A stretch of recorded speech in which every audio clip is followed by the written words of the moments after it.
great pleasure to welcome everybody here today, International Campus Waldorf. I'm sitting here in the chair, well, not the chair literally that Jost usually sits in, but metaphorically. He's in Asia, he's in Hong Kong this week, and it's the middle of the night, so we allowed him to sleep. So it's my great pleasure this evening to introduce Rubeena Sandhu, who was born in British Columbia in Canada some time ago and has spent the last 20 or more years working in Waldorf education as a founder of a school, as a school leader, as a grade school or class teacher. And she's worked for many years in teacher education and also representing the Anthroposophical Society in Canada. And it's my great pleasure to introduce the topic of how imaginative is Waldorf. So over to you, Rubeena. Thanks everyone for being here. All the way in Canada. I don't know if there's any other Canadians, but if you're there, hello. And just to start this off, I'd like to do a land acknowledgement. Being a Canadian, it's part of our action towards reconciliation to repair the harm we've done to our Indigenous peoples, to acknowledge that, the wonderful land that I live in, the trees behind me that you see. I live in Duncan, BC, on Vancouver Island, that it's still part of on the traditional lands and unceded territory of the Kowitsan, the Cowichan people. I'm deeply grateful to be in this place and live on this land and raise my family and work and play on land that is still unceded and still rightfully belongs to the people who have been keepers of these lands since time immemorial. So, as Martin said, thanks, Martin, for introducing me. I've been an educator, a Waldorf educator for a long time. I was co-founder of a small rural farm and forest little house on the prairie school in the Okanagan in the interior of BC, nestled in the forest on the farm. And I worked there for 10 years being an elementary grade school teacher. And then I was looking for high school for my children and moved to Whistler, which is a very different kind of setting. Still wonderful mountains and skiing and mountain biking, but it's a resort town. So a little bit of a natural Disneyland. And there I took a grade 6 class. I don't know if anyone has taken a grade 6 class, but it's a thing. And I took up the task thinking, oh yeah, I've been teaching for a long time. I can do this. I soon realized that I had to take everything I knew about teaching and throw it out the window. The students were different, the place was different, and I needed to get to know them and really live in to what they needed. And what I noticed is the quality of their will was very, very different. Their gross motor was exceptional. Their parkour, their flips, their gross motor skills, their fine motor and their reading skills were not, because the lives they lived were outdoors. Many of them had personal trainers. Many of them were competing. And I had to find kind of a new task. So Whistler was a big change for me. And I basically had to turn the other way. I had to go inward.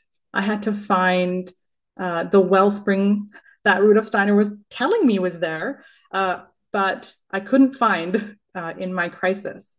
So I turned to my inner life and I meditated. I did backwards review.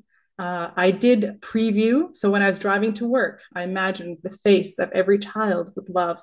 I previewed shaking their hand and just giving that genuine interest. I changed how I told stories. And I changed, one of the major things I changed was going from content-based curriculum, what am I teaching, to how am I teaching, and how can I be present with the children? How can I make connection? So I challenged myself. I memorized my stories and I took to work a sticky note.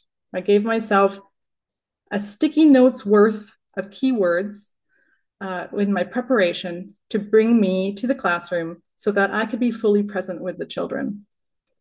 And the reason why I bring this is because I think it started my path and my interest on imagination, because something happened. I obviously was changing, but it came to a moment when I was telling a story, and this is a class that's very sprightly, very energetic, very restless. I mean, my commanding, loving, beloved authority was not working, and I had a moment. I was able to connect, and we built something together. When I looked at them, their eyes and their gaze were on me. Their bodies were still. Their mouths were open.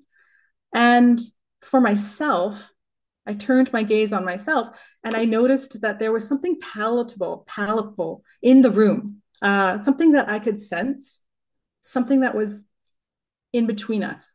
I could only sense it, and it felt loving. And I had the imagination that our pictures, we were sharing pictures. I didn't know if this was true, but I really had the sense that we were building something together, and it had a sphere of activity, and we were all interconnected within it. So that happened once, and I thought, okay, what was that? And how do I recreate that? And what does Rudolf Steiner have for us on what was that? And can I consciously create it? And I believe that he was pretty clear that we could consciously create it. So I just wanted you to bring this little story of my teaching, and then we'll start the slides. So in Foundations of Human Experience, which I'm going to quote a lot in this little talk, Rudolf Steiner says something. He says, instruction must be based generally on psychology. He goes further, a psychology built from an anthroposophical understanding of the world. And he indicates that as educators, our instruction should be informed by psychology. Now, was he talking about mainstream psychology? I'm a school counselor now, and I'm deep in the psychology field. And I'm very aware of the discrepancies of the view of the human being. Also in that lecture, Rudolf Steiner talks about a couple of psychologists, and he talks about what they have to offer that is useful and helpful, and what they have to offer that is not. And he says we shouldn't discard the useful stuff just because there's some gaps, because so-and-so has an interesting idea here that could be useful for educators. I don't want to discard what research and science is happening right now, because I think there's a lot of connections between anthroposophy and what I call neuroaffective research right now, the science of emotion. And so as a counselor, I'm very interested in the science of emotion and the brain research as an expression of the spiritual aspects of being human. So, as the expression, nature as the expression of the spiritual aspects of the world and cosmos. I don't want to discard what research and science is happening right now, because I think there's a lot of connections between anthroposophy and what I call neuroaffective research right now, the science of emotion. And so as a counselor, I'm very interested in the science of emotion and the brain research as an expression of the spiritual aspects of being human. So, as the expression, nature as the expression of the spiritual aspects of the world and cosmos.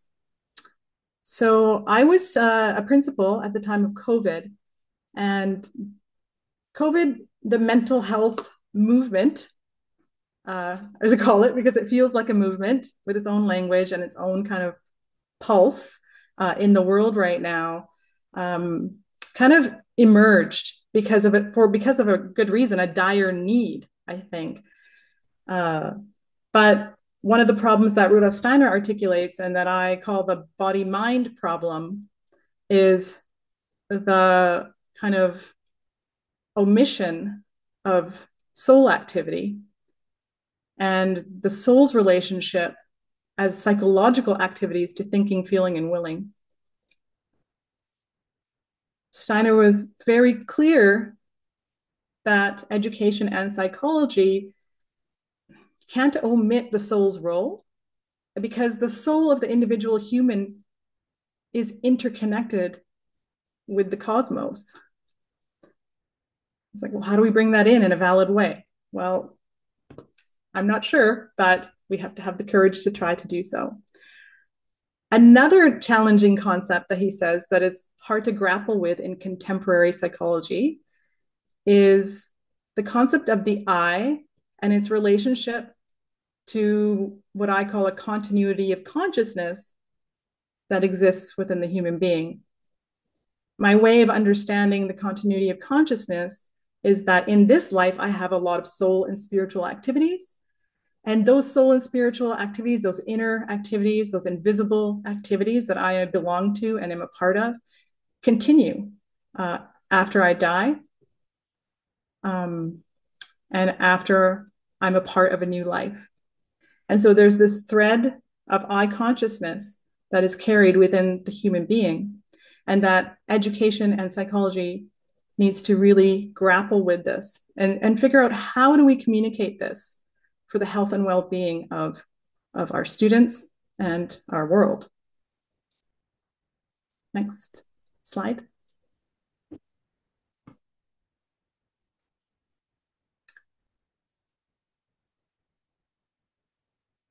So my question is Waldorf imaginative? Are Waldorf teachers imaginative? Am I imaginative? How often do I go to my go-to ways of thinking and being? And when I'm teaching, what responsibility do I have to imbue myself with imagination, to have courage to try things, processes, metaphoric teaching, the courage to do that, and also the perseverance and the will to work on myself to become imaginative as well. At the end of the education foundations of human experience, or the study of man, I grappled with these lectures as a student in teacher training, and I have to say it wasn't my favorite. I'm a knowledge to higher worlds person and a theosophy person, if there's that kind of person. But foundations of human experience I found very challenging because of the specificity of his language and the biological processes that he was talking about. And then at the end, he ends up, with an imperative to the teachers that he has been teaching. And he has exclamation marks. Like, these are like exclamation marks in these lectures. And he says, I could sum up these lectures. I could tell you the importance of these lectures in this verse. Imbue yourself with imagination, have courage for the truth, sharpen your feeling for responsibility of soul. Before he gives the verse, he says, teachers truly have a categorical imperative, exclamation mark. This categorical imperative is, keep your imagination alive.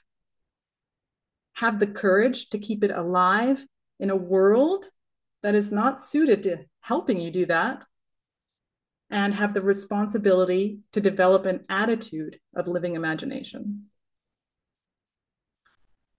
Next slide.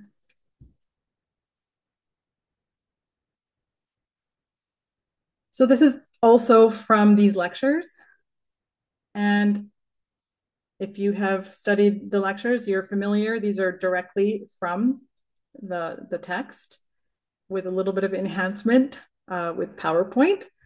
And I'm not going to get into the deep dive into what thought and will are. In so many ways, for me, I grappled up with them as a mystery. And so I just thought it would be a little bit easier for me and walk the talk to just bring the imaginations that kind of speak to me around thought and will.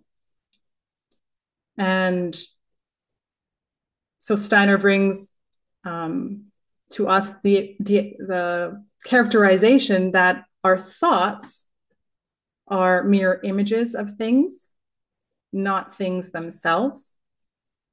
They have a pictorial character, just as if I were looking in a mirror and there would be a reflection. A reflection of what? Of a being. But the mirror image doesn't have life. I imagine our thoughts to be the light of the spiritual world, and it is reflected in us from prenatal wisdom. Not living, but reflection. So that's one. For the will, he brings the picture of the seed, the germ. I relate to the germ a little bit more, and is that sort of that potential, that the potential for being. And he says the will is nothing other than the seed within us of what our spirit soul will become after death. It is super real. It will become real in the future. He says will is of a very spiritual nature, and it is a living activity.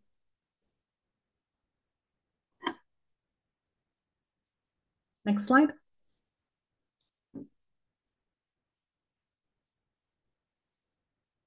Again, a picture with my added little text, getting to think of what is the soul's role, our inner life, our feeling life, and what forces activate thinking, feeling, and willing. These forces, he calls them forces, are antipathy and sympathy.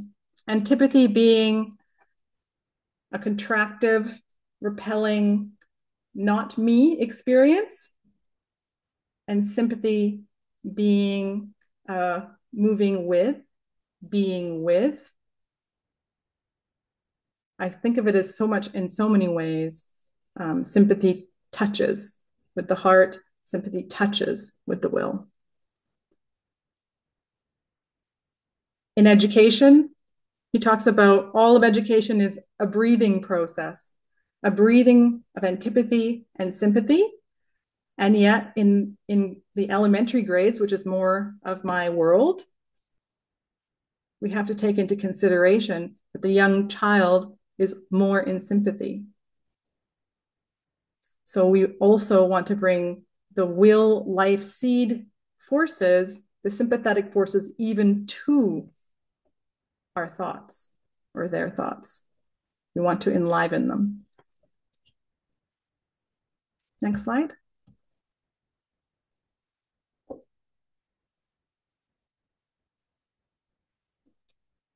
The image that Rudolf Steiner kind of gave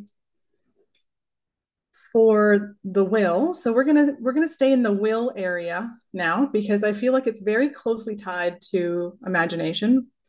And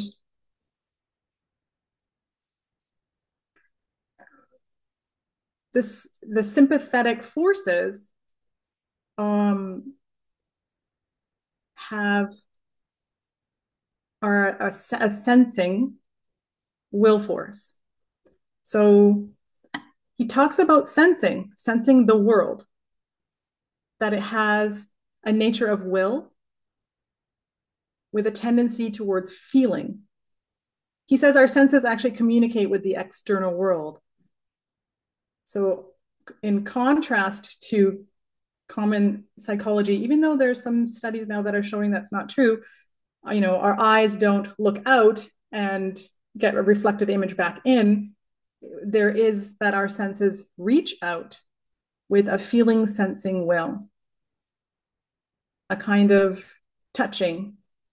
He speaks of our skin as feeling will, but it is half asleep and half dreaming. Because if we were if our intellect were to fully comprehend, I think it would be a fairly painful experience. Um, and what does imagination have to do with sensing? So, with our senses, we reach out through the will forces that are feeling, sleeping will, and we perceive within with that life imbued will. And that perception inside is a living, created picture. Very different from the reflective, non living thought, but being created through sensing, feeling, will experiences.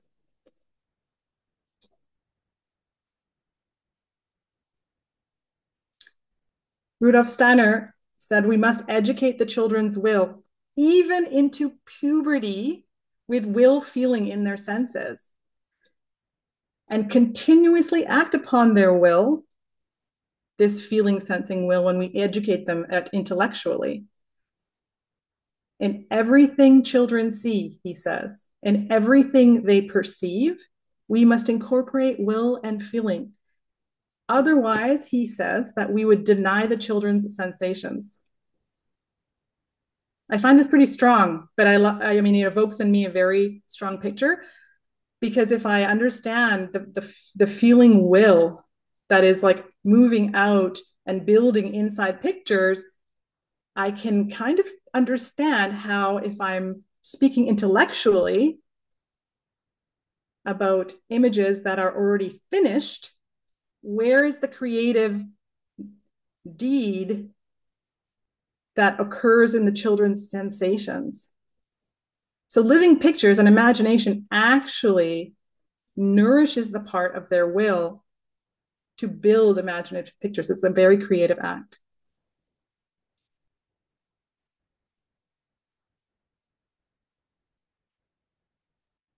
Next slide.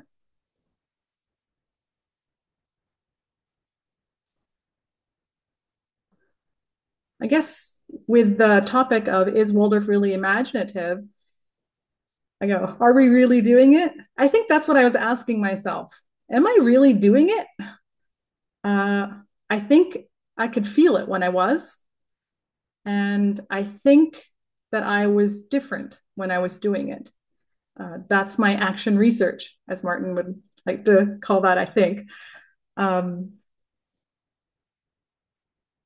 I think I have to admit, to be honest with myself, and I think we need to be honest with ourselves.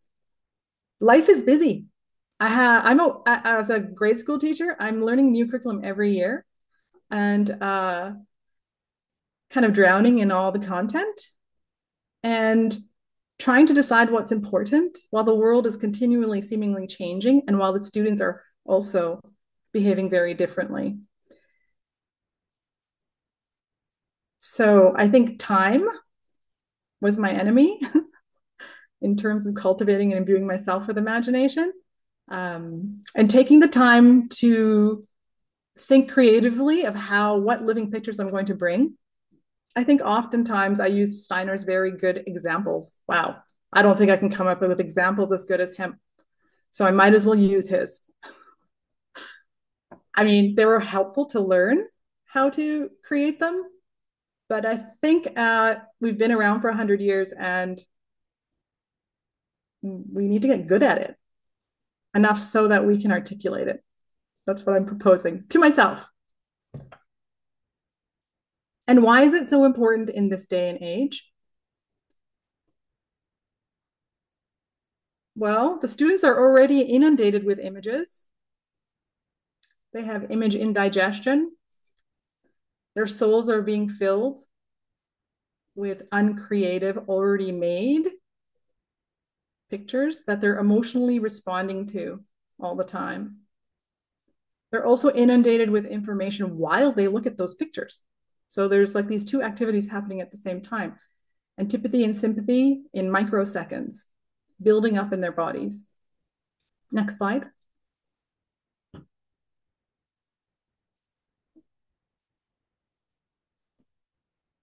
As part of my master's thesis, I was trying to make the case for imagination as a healing process, also for memory reconsolidation, which in a nutshell is basically learning, taking old learning and imbuing it with living will and creating new possibilities and adding new knowledge. Um, I was concerned with what I was learning and seeing in schools. And I don't think we're making it up with the mental health crisis. I think we are more aware of it. In my research, I had to do like Canadian-based kind of research. And what it came to, defining ACEs, adverse childhood experiences, and trauma in Canadians, about 27% of Canadians in a really long, a 10-year study, which it was maybe published in 2022 or 23, experienced physical or sexual abuse before age 15. Approximately 26% face parental divorce, and 20% of them have their parents have poor mental health, like self-identified poor mental health. So I tried to be in my school and just be like with my class and my school and the body of students and just try to understand what 27% means. Try to understand what 1/3 looks like in my school and what am I cognizant of that when I'm working. And this is a Canadian school in a rural community with, lots of social economic wealth. I would add that neglect is considered traumatic for children, and with the increase of social media and digital technology, neglect is a unconsidered trauma. It's nothing to do with love. I'm sure the children are loved, but neglect has an effect as well.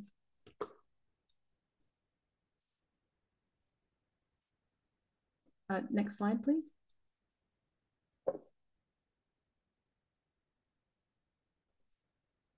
So I'm just going to share the next parts of my research with you. It was really hard for me to try to wrap it up in a nutshell. So I just talk about a couple things I'm excited about, and excited because I feel like there's a synergy between anthroposophical concepts, Waldorf education, and what we do really well, and also what the science of emotions is kind of finding as an effect, as the result of activity. So I don't want to over homage the brain in my neuro research that I'm going to bring you. For me, the brain and brain science and neuroaffective science is just sort of, to me, a metaphor of my investigations into what it is to be human from a soul spiritual perspective. So I'll just bring that again. And next slide. Part of my research was into brain waves. They might not be waves, but that's what they're called, or states. And I was interested in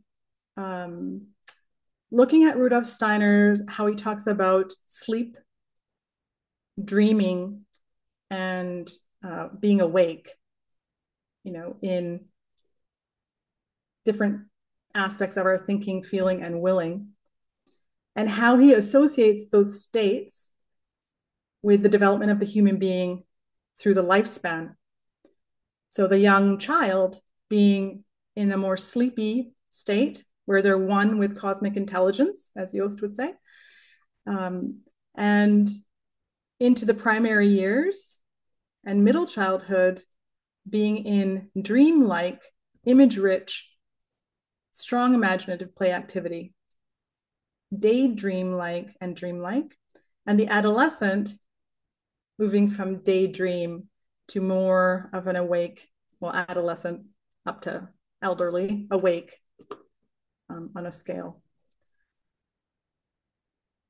The neuroscience with the brain waves, delta, a baby is like primarily in delta state because of how much they sleep. So that makes sense. And all these states are within us at all times. It's just what are more active. And the neuroscience research shows that theta and alpha waves are more active in middle childhood, and also when we are daydreaming and when we are creating art.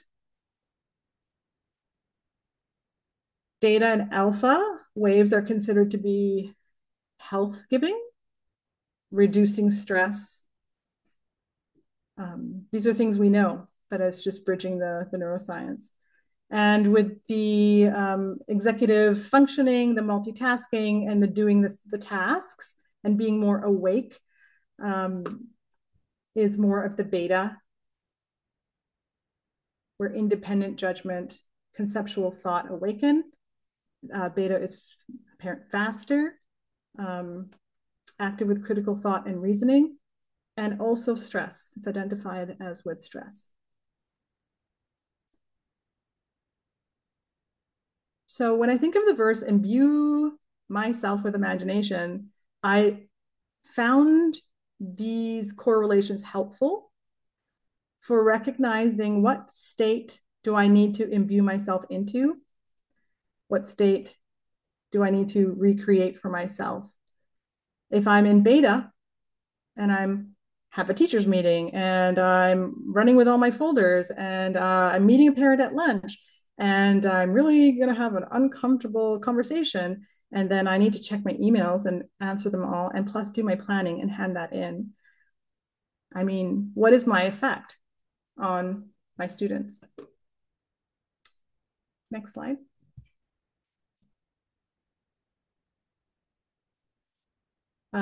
So I did also a little bit of research on telling stories and the power of telling stories.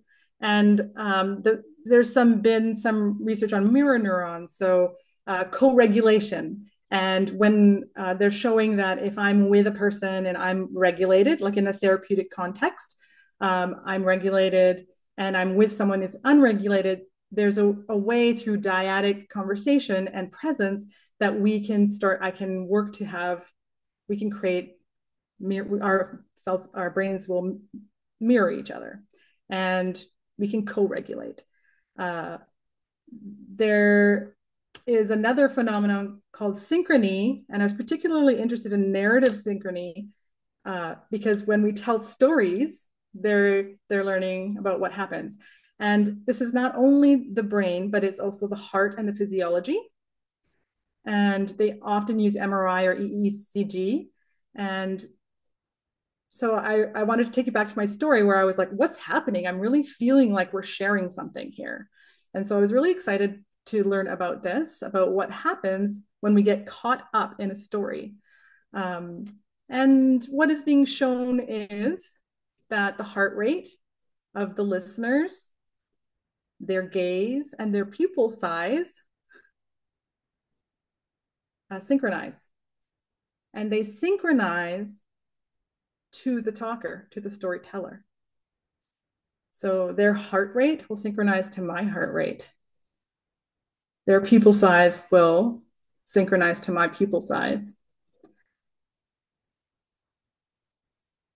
And the default mode network, which is considered to be an offline network, which is associated with daydreaming, is a major center which fires and wires.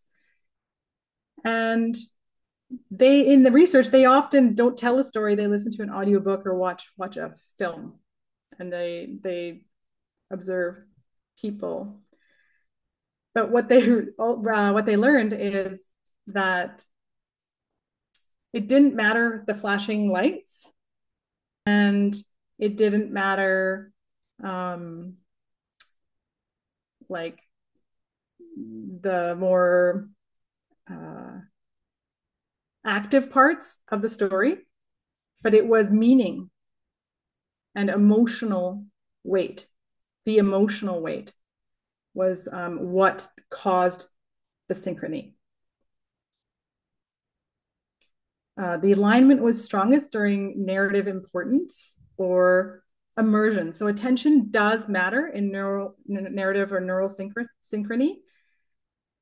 So if our students are unable to be with me as the storyteller, then the synchrony is less. And I believe the healing effect is less. Oxytocin, dopamine, and cortisol are all released during storytelling. There's a lot of other physiological effects. Last thing I would bring is the more synchronized we are, the more there is remembrance of the narrative. So that's what they've also found in narrative synchrony. Well, sorry, it's not the last thing. The other last thing I'm going to bring is that the rhythm of the story, the pattern and the repetition will enhance certain brainwaves.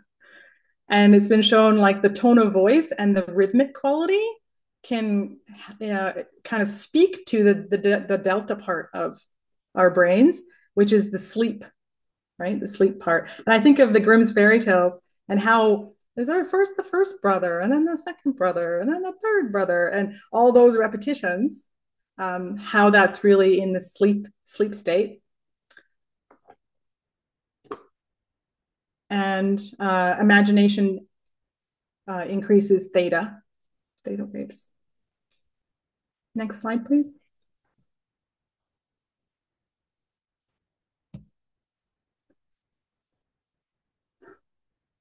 So I think I've been moving along actually quite well. I'm ahead of time, which is great. And some of the things that I've also researched, but I'm not bringing too much into this talk, is the importance of emotional arousal in learning, which Rudolf Steiner again and again brought to us. The more the soul is affected emotionally, the more prepared it is to acquire knowledge. He says, imagination is not merely a mental process, it is a living force in the world. Imagination is a living force in the world, a force that can transform the body and spirit. It's an embodied force. That sensing, feeling will. That sensing, feeling will that is perceived within becomes a living force inside, living pictures. It makes me excited as an educator that this can be done. We're designed for it. Next slide. Ruhi brought a lot last week, but the week before, around holistic education. And my talk is really one-sided in the will, feeling, and the imagination. And I don't want to negate the importance of also mental images and the breathing that can happen when we are sympathetic and we interact sympathetically to the mental images that we already have and renew them with living force. So some tools, and I want the next few slides and the end of my talk is more about how, what some tools, what some examples. And for me, there's just a playfulness around it, which I think is also important. So characterization, and I add like contextual relational. So when I was thinking about what Ruhi brought around, like being careful not to be like dualistic and use contrast in that dualistic way, I think relational is a good way to think about it for me, because Rudolf Steiner also talks about we can't learn about a thing or anything on its own. So we need to be sympathetic to both, and so that it's holistic in that sense. characterizing the qualities of the plant world and then characterizing the qualities of the animal world, you know, the differences emerge as insight. One important thing, there's a lot of examples I have here that Steiner gives, but he really asks us to teach holistically, from the whole to the parts, as you know. But one thing that struck me about the butterfly metaphor is like, don't use a metaphor that you don't actually resonate with. The butterfly is like, if you don't resonate, he doesn't use that word, that's my language, with the butterfly being a metaphor for transformation, find a different one. So don't just take them on. There has to be a connection within your own being. There has to be a living image within your own being for it to work with students. Next slide.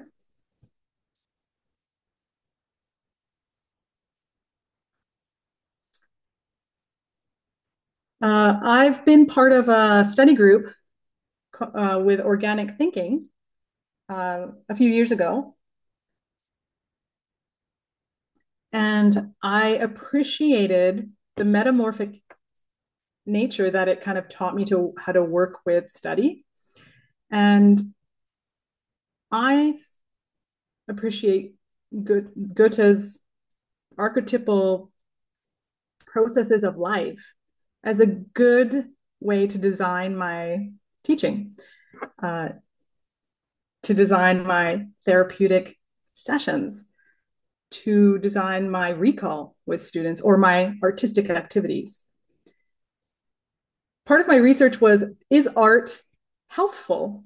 You know, what does art do when you make art? And overall, the research shows it's very health providing, those theta waves and the regulating forces.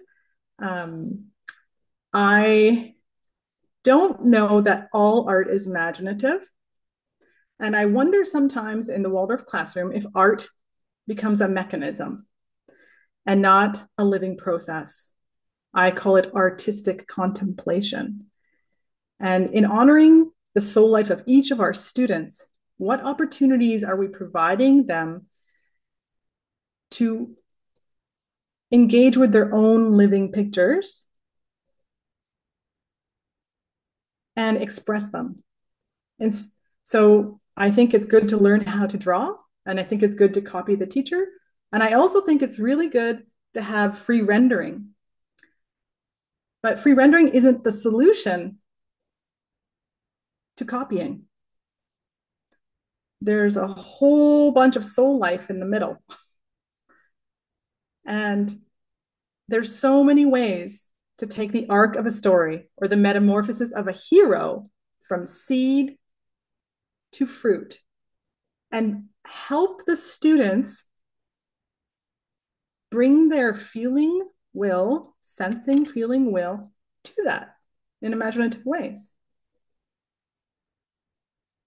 We could go out and say, pick 3 objects outside. Land art.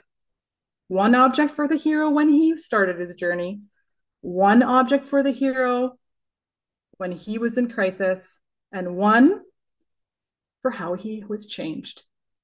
What was new?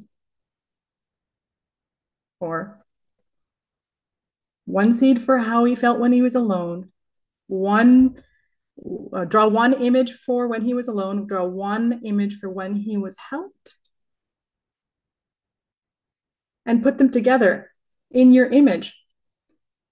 Often I feel like we're drawing, well, some of them are powerful symbolic images, like Michael and the dragon, and they speak to a deep cosmic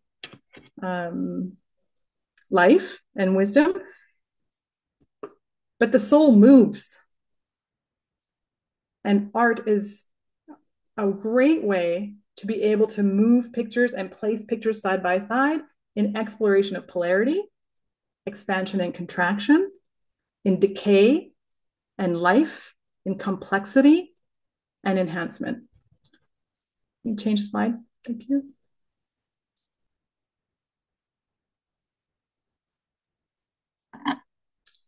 So this is just another example. This is something that I do with myself all the time. I did it to prepare for this talk. Uh, Pick three symbols um, for the arc of the story you're going to tell or the talk you're going to give. I have a feather, some pea pods, and a candle.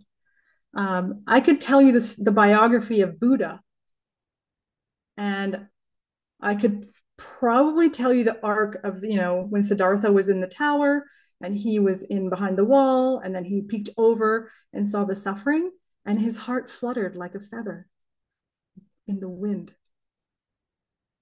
And he was so dismayed. Something gentle inside opened up. The candle. Something illumined for him. He knew what he must do. The pea pods.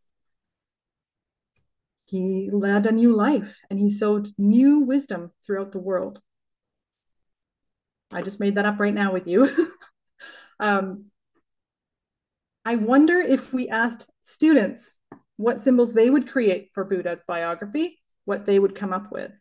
And they don't have to be the same.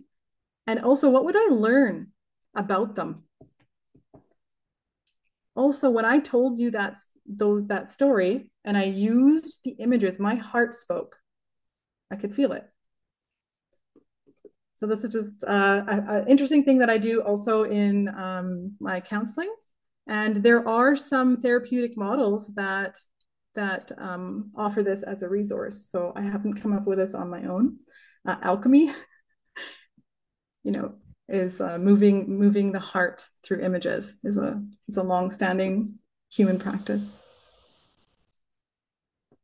Next slide.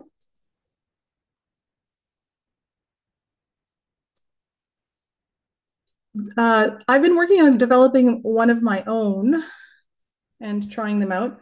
I've been given the task of creating a handbook, a mental health handbook for BC Waldorf schools.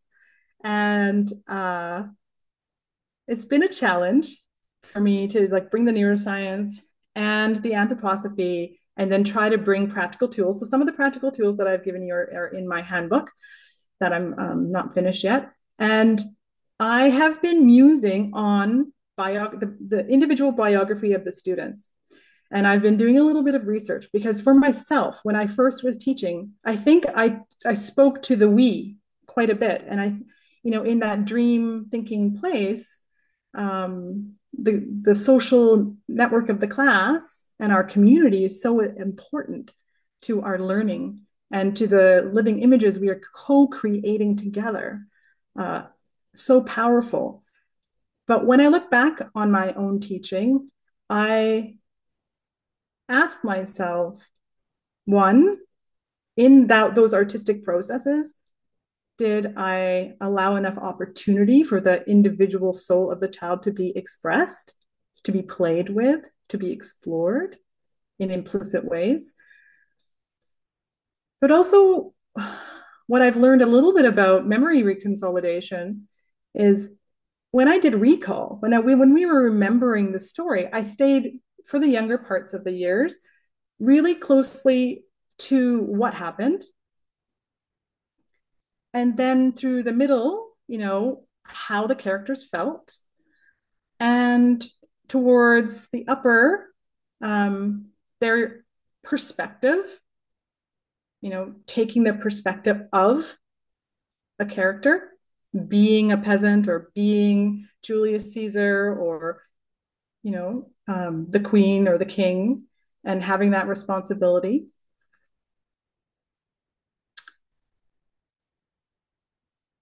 What I've learned from neuroscience is in recall, we're reflecting on the past, and the students have a wealth of life experiences with a lot of the content. And how I'll give you an example is I've told a lot of stories with apples in them. There's Snow White, there's the Spirit of the Apple Tree from Japan. There's Arabian Nights with a magic apple, which cures all diseases. There's Adam and Eve and the apple. There's Idun's apple, Norse myth. There's Athena, and I think there's a one with the three goddesses and an apple, and they fight over it. So I'd like you to all think of an apple. What color is it? What kind of apple is it? Do you know the name of it? Do you know the hybrid? Is it a hybrid or when was the last time you had an apple? When was the last time you bit into an apple? Who were you with? Can you remember? I've tried this on a lot of people. They can usually remember. And they can usually remember where they were and who they were with. And then I say, oh, and what was the feeling you had? You know, someone's like, ugh, I bit into a mushy apple. I hate mushy apples. Or I'll tell you mine is my friend who lives in the Okanagan. I used to live there. She brought me Okanagan apples and she was with me and she brought them as a gift. And they were the best apples I've had all year. And I felt how sweet of her to bring me these apples. And I really felt love for her. So there's something called the preview. And that's a wonderful place to bring the biography and experiences of what the children know, but in an imaginative and creative way. Because their emotions are aroused, their personal embodied experiences are aroused, their mental images are aroused, all before you tell your story. And then you add the story to that network, that embodiment, those feelings.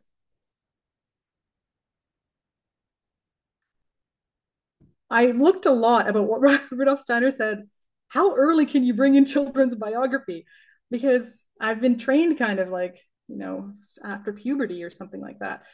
But there's a lot that he says about the 9-year change and how the young child their consciousness changes from unity to subject object. I am, you are. And to me, the soul and the willing sensing, we want them to bring now themselves, not through the intellect, but through experience. I'm still working on that process. Next slide.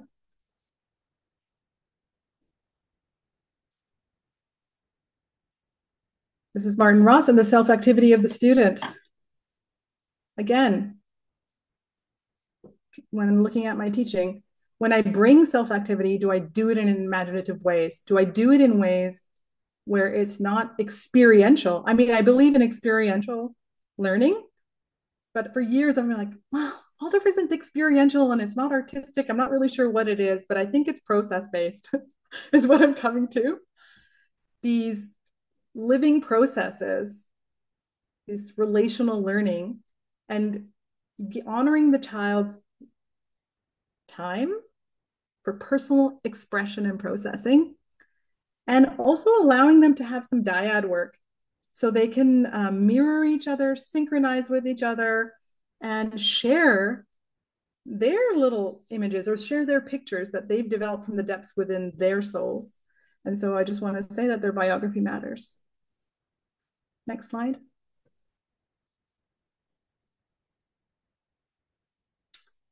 So in terms of those delta, theta, alpha, beta waves, gamma self-awakening, meditation is self-actualization. Gamma is like super wave. There's a lot of evidence that meditation brings regulation to our bodies, our heart rate, and changes our pupil sizes and our rhythmic system, but also we can increase our theta, creative, state. I can put myself to sleep as a deed. I can put myself to dream.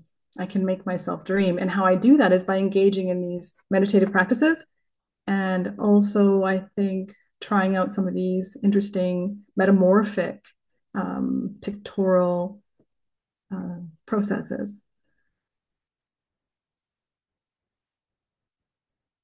So I think the importance is that they're rhythmic and integrated in our lives. That's the hard part. Next slide.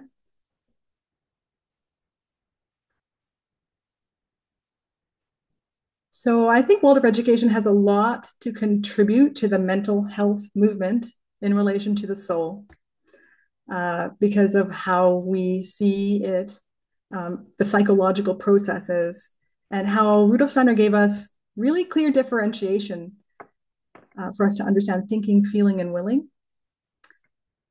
And he gave us a lot of methods which imbue health. And I think his imperative with exclamation marks was, and at the end of this lecture series, he ends with this: imbue yourself with imagination, have courage for the truth, and sharpen your feeling for responsibility of soul. I'm excited for how Waldorf education can contribute to the psychology field. And that's it. So thank you very much, Rubeena. So we have some time if anybody would like to ask questions or comment or simply moved by what you've heard and like to share that with us. Please raise your yellow, brown, or pink hand. Over here, yeah. There you Okay, are. Now, thank you so much, Oops, sorry. Rubeena. That was very interesting. Lots of fantastic thoughts passed by. I was especially moved because just in the beginning and in the end, you spoke about preview. Normally, in anthroposophical and Waldorf circles, they speak only about review. And now, yeah, we will not discuss that, how that is. But preview, that Steiner speaks not so often about preview. Can you share a little bit how is your, I guess you have done that, and how works that in you? How you did that to preview? Do you that in the morning? Do you that the evening before? Do you that at night? How and what you do? Because there is an Yeah. interesting connotation on that. Mm-hmm. What is Well, your experience? there's a couple. My experience has there's a couple of layers. So like meditatively, I have practiced, although it's harder to find, about imagining yourself as how you want to be, and it's a meditative practice. So I have that is what I did with that group of students because I found myself being irritated, and I wasn't finding my connection to them, and so I needed to create it. And so I imagined it. And I found it easily. Like when I just focused on the child and saw them for who they were, I could feel love. And then I imagined shaking their hand, giving that love. And so that's an exercise that not the shaking the hand part, but I've learned that as a meditative exercise. And then in terms of the classroom preview, I realized that classroom management is actually, I want the students to be able to create a picture of how they, like it's exactly the same thing, but how they're going to be. And I am descriptive about it. So, okay, Miss Sandhu is going to tell you, when it's quiet, I'm going to tell you what we're going to do. And how I will know you're quiet is it looks like this. And then I'm going to tell you what to do, and you're going to walk. And I'm descriptive. I'm like, you're going to walk with quiet, you're going to do this, you're going to take your, and just building and really speaking in pictures, but future imaginal pictures. In the neuroscience, it's a part of there is a lot of data around how our aspects of ourselves, including our emotions and our motor movements that are, I don't know too much about it. When we imagine something in the future, and athletes do this, we are going through the mechanisms in our mind. There is a difference, but it's a subtle difference between reality. So can basically create new neural networks that way. Mhm, mhm. So Yeah. those are the, Yeah, oh, it's sorry. quite interesting what you say. The two places where Steiner speaks about the preview, that is not per se about education, but it is per se about what the coming day will bring me, what Mm-hmm. will happen. Mm-hmm. And then if you, that's an open question, it's an open thought, what will happen? Mm-hmm. And then, according to Steiner, he said, then you attract your higher self in the process of the next day. You can find that thing, then you can have that experience that things go better, they go well, they go more smooth. Yeah. And that is very interesting to experience and to experiment. Yeah. May I It's have other question? sure. Um, you spoke about that about this narrative synchronity or something like that, huh? Yes. Um, I believe there are endless data about that. Uh, but for me, the most interesting part is when you tell a story, you speak and the children hear, and then they make mental images about what you tell. So it is a crossover between the musical part, you Mm-hmm. sound, you speak, and your speech becomes a mental image in the child. Mm-hmm. And that is quite sensational. Mm-hmm. That is quite sensational. And I'm deeply, I'm sure that Steiner wanted this storytelling about this process. Because if the children sit in front of the screen, the image is already there. So the brain, the mind, is without work. Mm-hmm. And when I tell a story, the children are hard at work in imagining that what I tell. And that is a creative and intellectual process. Yeah. And my question to you is, you have seen, because you have studied that, endless data, but have they seen also this process? No, So because you that's the see, limit, right? so, We can so only you see the see how expression. anthropology should be fructified by anthroposophy, huh? Yes, Because this is absolutely. the essential part. Yeah, It is. And yeah, that's the hard part because we're seeing the result of the activity, right? yeah, In the neuroscience.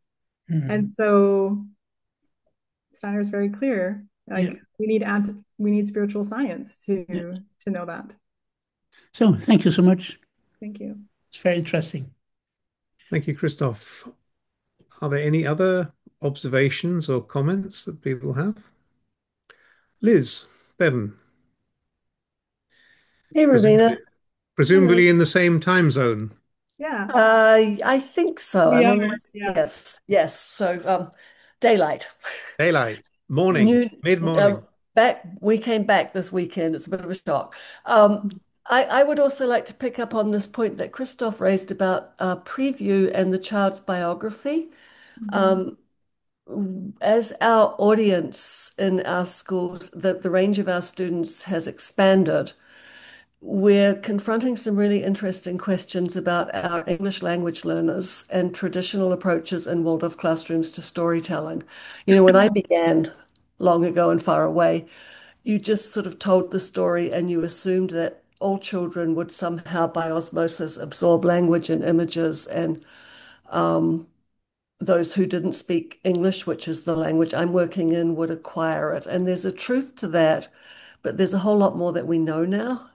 Mhm. Um, and so this question that you've raised of both preview and the children's biography, uh, also with the reality that children now have much less developed vocabularies across the board. The number of words and vocabularies that children are coming into kindergarten, for example, with has gone very much down for all sorts Mhm. of reasons.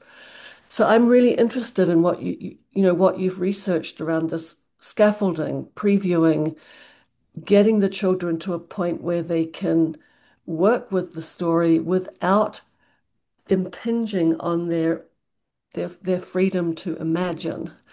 And the only place I've really found it is when Steiner talks about introducing fables in practical advice. And I know when I reread that, I thought, oops, I did that one wrong.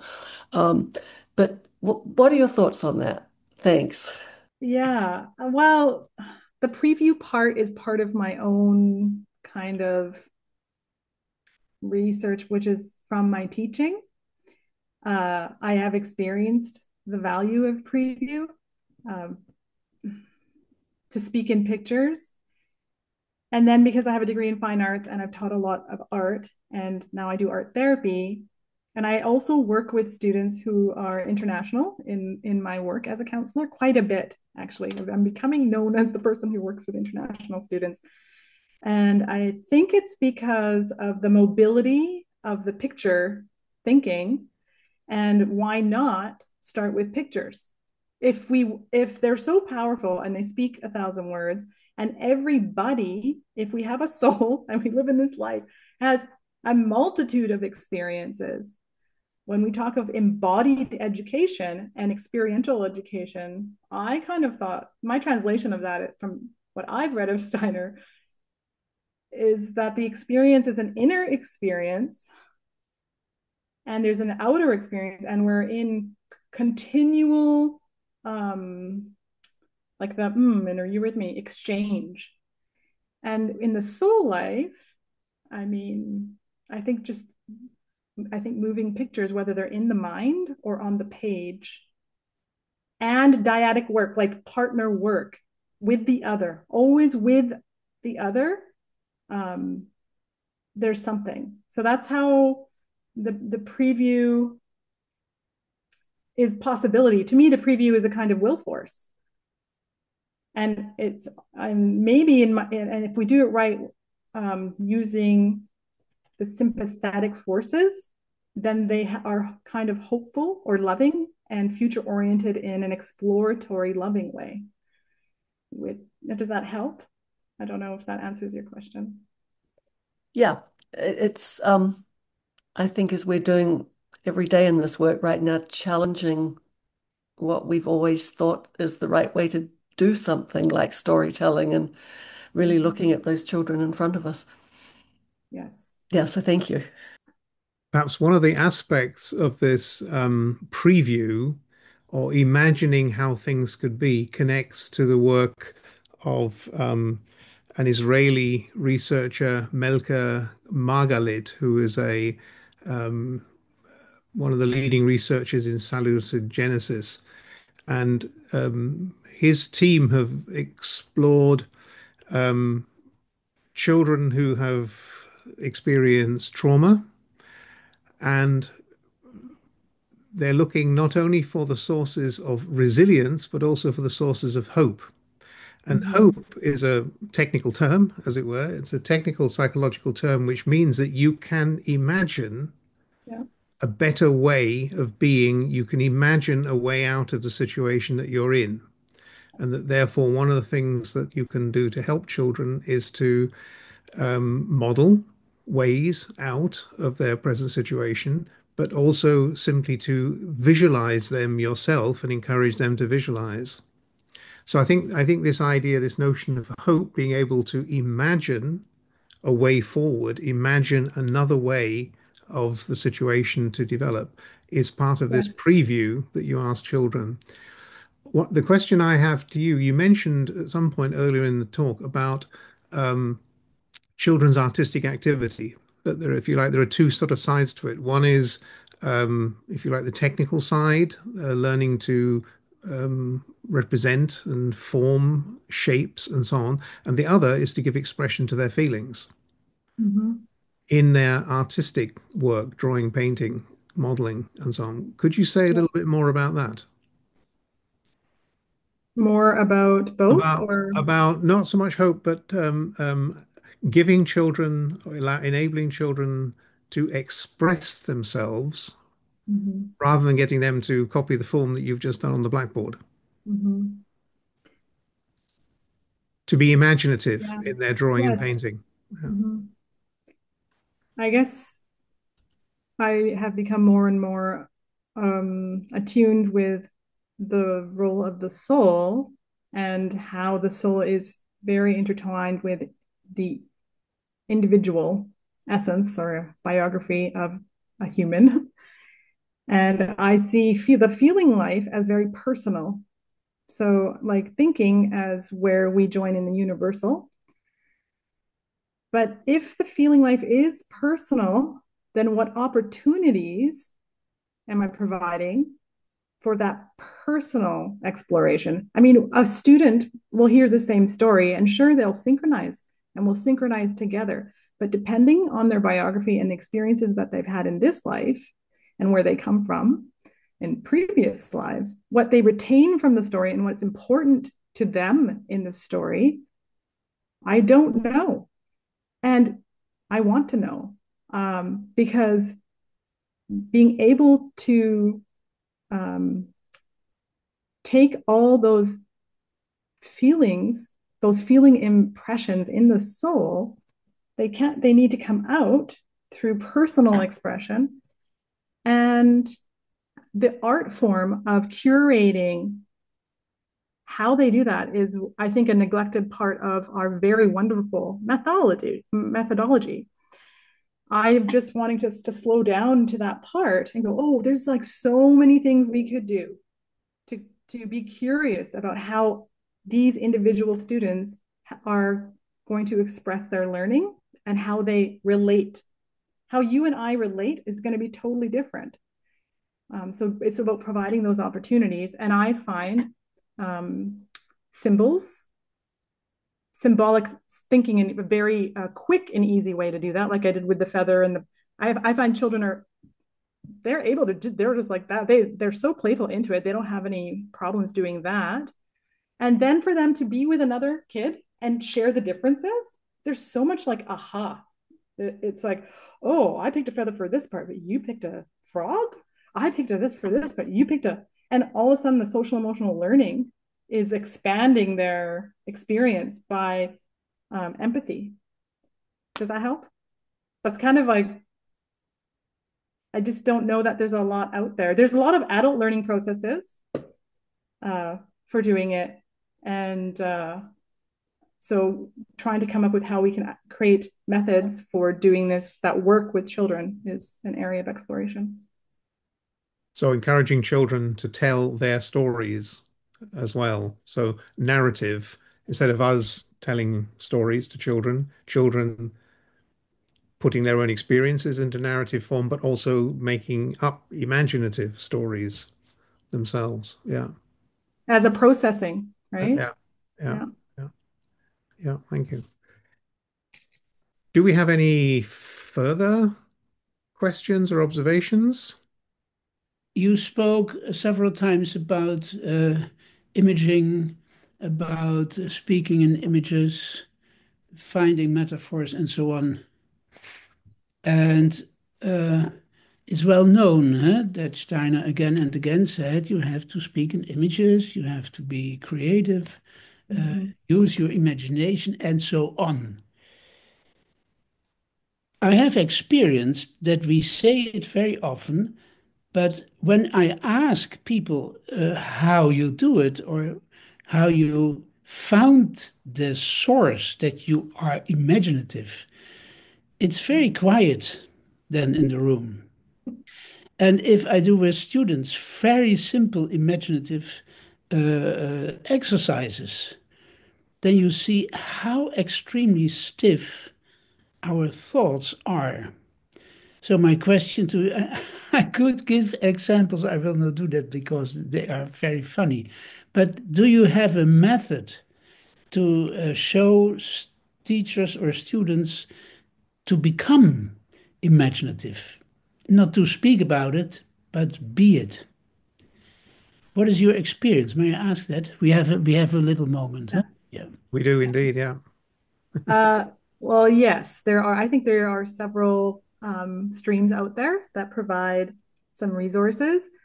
And Koenraad van Houten, in his book Awakening the Will, is for adult learning. And I recognize that not everyone may be a fan, but I feel that this is the part where our personalities can sometimes affect how our work is perceived. But the work is, it's the practice of isolating in meditation and learning. And the work that I did with Arlene Thorne here in Canada, who works with Koenraad's work, you would take it through these metamorphic processes and distill them. So, for example, I learned to study Steiner and take it through a process within my being to look at what the physical aspect, what did I read? To take it through my soul, how do I personally relate to it? To bring it down to a thought and an essence. Yeah. What's the essence of this whole thing? If I could pick one thing. Yeah. Then I meditate on it. I let it go. And I see what imagination comes. Yeah. That's basically an exercise Steiner gave, huh? Yeah. Not Koen It is van Steiner's Houten. work. Just that you know that. Yeah. Okay. Um, So that's one example. For me, it is much more down to earth. It's Mm. not so much about meditating, in my opinion. It is much more about presence of mind. Mm. A child walks with me in late autumn and said, "Why the moon is walking with me?" Yeah. And the child is 7. Yeah. What you answer? And then you need imagination. And if I do that with students, Mm-hmm. it's very painful because it's not creative. Huh?